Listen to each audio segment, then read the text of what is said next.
નમસ્કાર. આજના સમાચારમાં એ છે કે હવે ગુજરાતમાં એક નવું આવી રહ્યું છે. હમણાં આ બધા નેતાઓમાં શું ચેલેન્જબાજી ચાલુ થઈ. બોલો, એને કોઈને જનતાના કામ કરવામાં જરાય રસ નથી. આ લોકોને બોલો આ રાજીનામું આપી દે, અહીંયા આવીને લડે, હું અહીંથી આપી દઉં, 2 કરોડ આપું. કે ભાઈ 2 કરોડ તમારી પાસે હોય તો જનતાના કામમાં વાપરો, ઈ કરો. આ તો ટેમથી મેચ રમતા હોય એવું ચાલુ કર્યું છે. તમે આ હું ક્રિકેટ મેચના ખેલાડીઓ છો કે જનતાએ 5 વર્ષ તમારી ઉપર વિશ્વાસ મૂક્યો છે તો કામ કરો ને. તમારે ચેલેન્જ કરવી હોય તો એવી કરો કે આ કામ નથી થતું એ હું 2 મહિનાની અંદર કરાવી દે. તમારામાં તાકાત હોય તો આવી ચેલેન્જ કરો નહીં.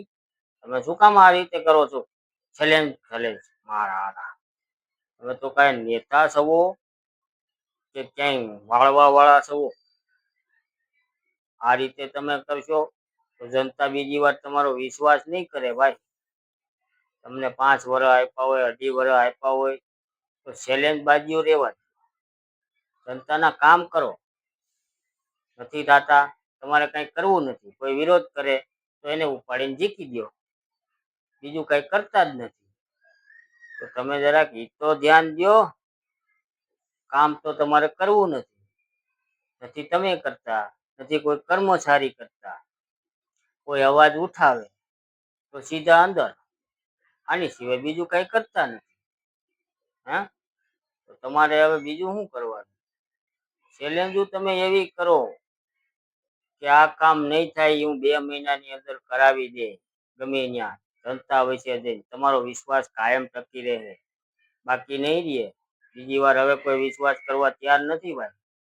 એટલે તમે લોકો છે ને ચેલેન્જો આ રીતનું કરો તમારામાં તાકાત હોય તો. બાકી તમે બીજી તો કાંઈ કરો જ માં ખોટી. હવે જનતા જાગૃત છે એટલે ગમે ત્યાં ઊભી રહી જાય. એટલે મહેરબાની કરીને ચેલેન્જબાજી બંધ કરો.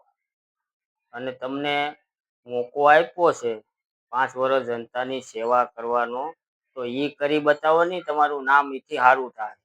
આ તો ગાઈડના તમે ભૂખો છો બેઠા બેઠા. આ વસ્તુ રહેવા દો ભાઈ. અને આ અમુક રોડ મંજૂર કરી દીધા છે, એ થઈ જાય 2 મહિનામાં તૂટી જાય. આવું સારું કામ કરે છે પ્રશાસન. બધા આવું જ કરે છે. અત્યારે બીજી કઈ વાત જ નથી. મારા કેટલા ત્યાંથી જ શરૂ કરો છો. આ હું લેવાનું કરો છો તમે? જરાક ઈ તો વિચાર કરો. જનતાના પૈસા લૂંટવાના બંધ કરો ભાઈ. છતાં આમનું મરી જાય બધા ભરી તમારા. 1 મહિના થાય નવું લઈને આવે સાહેબ. ક્યાંથી પૈસા નીકળે જનતાને લૂંટતો, બીજી કઈ વાત જ નહીં. આ જ વસ્તુ કરો. તમારે બહુમતી વાળી સરકાર લાવી દીધી. અમે તમારી ઉપર કોઈ 100% વિશ્વાસ મૂકો એટલે આવું કરવાનું. ઓમ તો તમે બંગાળમાં આ સ્થિતિ છે ને ફલાણે આ સ્થિતિ છે.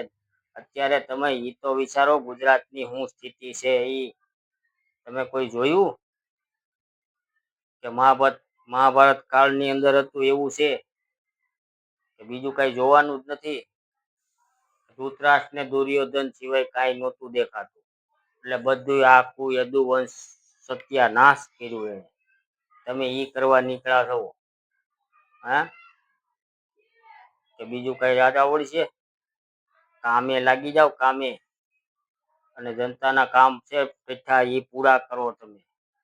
આ 5 વર્ષ ત્યાં અડધી તો વહી ગયા, હજી કઈ થયું નથી. આ અમારો રોડ કામરેજ ચોકડી થી બારડોલી રોડે જોડતો બેરોડ વાળો એ કેનાલ રોડ, આ હજી 2 વર્ષ ત્યાં મંજૂર થઈ ગયેલો, હજી કઈ થયું નથી. હમણાં બનાવ્યો તો એ તૂટી ગયો 1 મહિનાની અંદર. તો કોઈ નોંધ લીધી? અત્યારે પાછો માથે સોંપ્યો. એટલે હજી આ સોમાવું નહીં જાય, દિવાળી પાછો હતો એવો ને એવો થઈ જાય. બોલો, એ તો કઈ તમારે કરવું જ નથી. બસ આ કરો, આની સિવાય કઈ કરતા નથી.